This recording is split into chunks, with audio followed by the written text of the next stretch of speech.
बाहर जाकर देखा तो पूरी बिल्डिंग सुनसान थी। कभी उसे लगता कि कोई फ्लैट के कॉरिडोर में चल रहा है, कभी बाथरूम में शावर चलने की आवाज आती। शावर बंद होता मगर फर्श केला होता। आखिर एक दिन दोपहर को जब नंदनी घर लौटी और दरवाजा खोला तो उसके सामने वो औरत और बच्चा फ्लैट के अंदर खड़े थे। दिल्ली में एक फैमिली एक नए फ्लैट में शिफ्ट होती है। उस फैमिली में एक औरत, उसका शोहर और उनका 4 साल का बेटा शामिल था।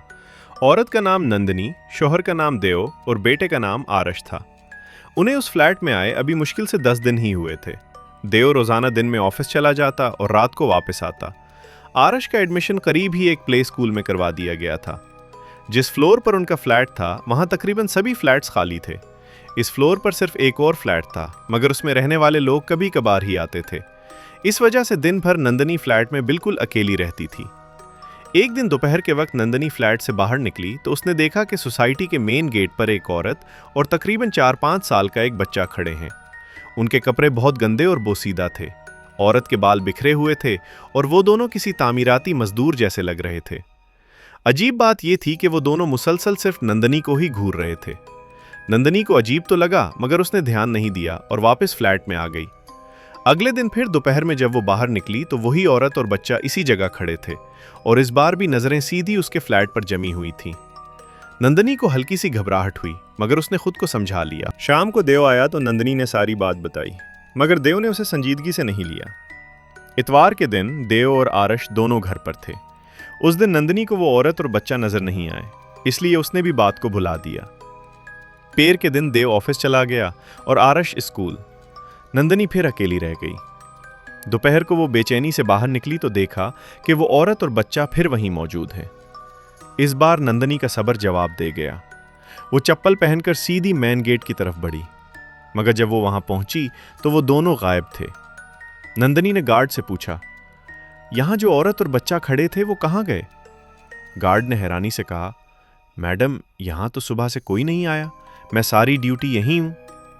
नंदनी ने घबरा कर पूछा, क्या यहां कहीं कंस्ट्रक्शन चल रहा है? गार्ड ने जवाब दिया, नहीं मैडम, पिछले 2 महीनों से काम बंद है। यहां सिर्फ फ्लैट के मालिकान और हम सिक्योरिटी वाले ही रहते हैं। यह सुनकर नंदनी के रोंगटे खड़े हो गए। वो कांपते कदमों से फ्लैट वापस आ गई।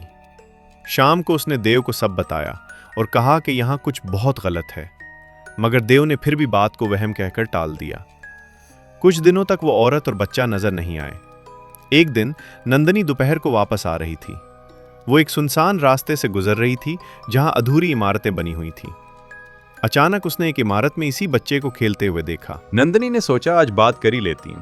जैसे ही वो बच्चे की तरफ बढ़ी, बच्चा उसे देखकर भागकर एक ऐसे कमरे में घुस गया जिसमें कोई दरवाजा नहीं था। नंदनी भी उसके पीछे गई मगर अंदर जाकर उसके होश उड़ गए।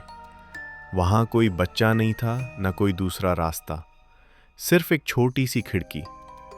कांपते हुए नंदनी किसी तरह वापस फ्लैट पहुंची। अब उसे यकीन हो गया था कि यह सब आम नहीं है।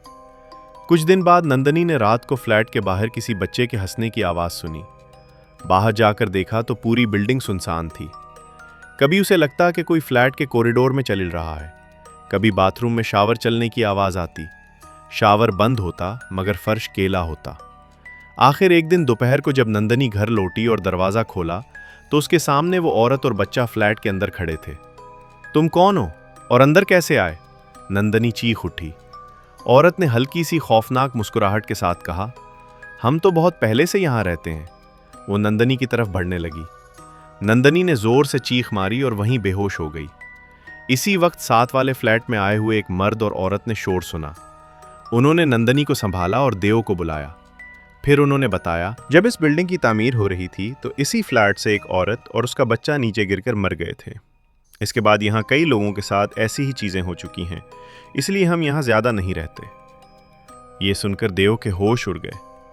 इसी दिन देव और नंदनी ने वो फ्लैट, अपना सारा सामान, सब कुछ छोड़ दिया। ये कहानी नंदनी ने खुद हमारी टीम को सुनाई है। वीडियो को लाइक और चैनल को सब्सक्राइब जरूर कर दें।